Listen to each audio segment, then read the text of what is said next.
Welcome back, everybody, to another episode of Marketing and Mindset with your host, Matt Miller. And today we have a special episode all about positioning yourself as an expert.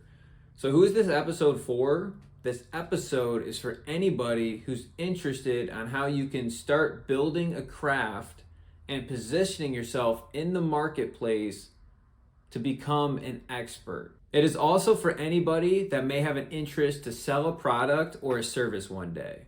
So let's get into it. So there's a 4-step framework that I'm about to share. And the 4 criteria is first, starting with who. Second, what problem you're solving. 3, what solution you're providing. And 4, what makes you different. So number 1, whenever you're looking to sell something, whether it's a product or service, and position yourself as the expert, it's always starting with who you're serving or who you're selling a product to. And this is the very first step, and it's super important. So you really want to be specific. Whenever you think of selling something and marketing as a whole, you want to cater your messaging around one specific person. And you want to know this person inside and out. You want to know their race, their gender, their age, their schooling. And you want to know this person so well that when you start messaging, like for example on your website, or when you start creating posts on social media, your messaging should be specifically geared towards this person so that they feel like they're receiving that message and it's directed directly towards them. So before you even start thinking about what you want to sell or what you want to create, it's important to know who you want to serve. And that can really make or break your career. Because if you start selling and you start communicating with the wrong group of people, a lot of entrepreneurs will do that and then regret getting into the business as a whole. And this is known as your primary audience. In addition to your primary audience, you could also have a secondary audience. And these are also the people that you're going to serve, but you're not going to specifically direct your messaging towards them. And once you understand who exactly you want to serve, the second step is understanding what problem you solve. And when you're solving a specific problem, it's very important to be very specific and very clear and very concise. And not only do you want to know the problem, but you want to know what causes the problem. So for example, let's say you solve the problem of distraction. Well, what is the root cause of distraction? Maybe you start asking yourself the question, why? So why is your customer distracted? Maybe they're not focused. Well, why are they not focused? Because they suffer from procrastination. So maybe the root cause of your problem, which is distraction, ends up being procrastination.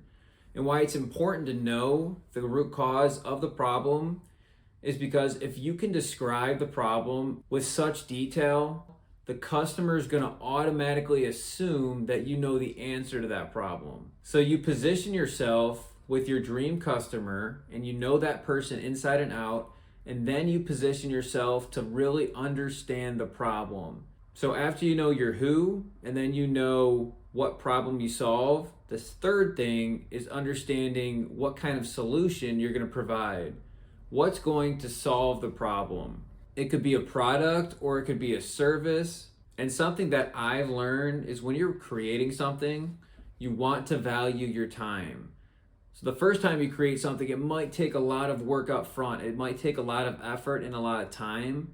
But if you can make it evergreen, or if you could make it automated, and what that means is if you can create it once and then let it sit on autopilot and it delivers every single time.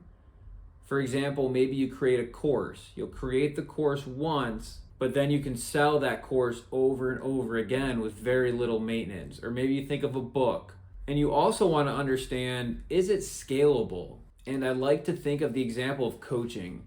If you're going to do one-on-one coaching, that's going to take up a lot of your time and it's not going to be very scalable.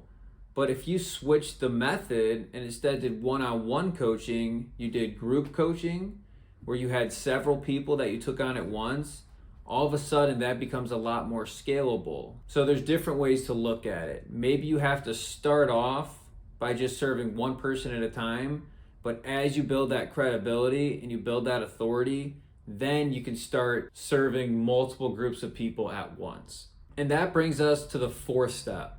If you know your who you're serving, if you know the problem that you solve, and you know the solution that you're going to provide, the fourth thing is really understanding what makes you different. And everybody has a unique story, so that's something that differentiates you automatically.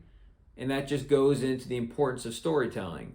If you can tell a powerful story, you're going to grab your customer's attention, and it's something that's unique to you. And then in addition to that, what makes you credible? Do you have experience teaching on this topic? Do you have experience with this solution that you're providing? And then another question you can ask yourself is, what makes you stand out from the crowd? Is there a certain accomplishment, or maybe there's a certification that you have? So to summarize, if you want to position yourself as an expert, if you think you have something to sell, whether it's a product or a service, there's a 4-step framework that you should follow in order to position yourself the best. So number 1 is starting with who is your dream customer. Number 2, understanding what problem you solve and trying to understand it in one specific word. Number 3 is what is the solution that you provide. And number 4, what makes you different. And if you can answer those 4 questions, you're going to set yourself apart. And there's a couple other things that I want to mention is number 1, it's important to target something that's not too vast and it's not too broad. This brings up the concept of niching down. So what this means is that you could take the general topic of wealth, and then if you take it one sub-level deeper, you could think of marketing. And then one sub-level deeper from marketing, you could think of website design. And maybe website design is the niche that you want to position yourself as an expert, because it has a lot fewer people and a lot less competition than the broad topic of wealth in general. And another thing is, you can't serve everybody when you start. If you think of some of the big influencers now, like Tony Robbins, for example, he can talk about money, wealth, relationships. He can talk about everything, but he didn't start there. You really have to start by positioning yourself on one specific topic, and then once you master that, then you can scale up. But it's too difficult to target too many things right when you're starting. So thank you guys for listening, and we'll be back with another episode shortly.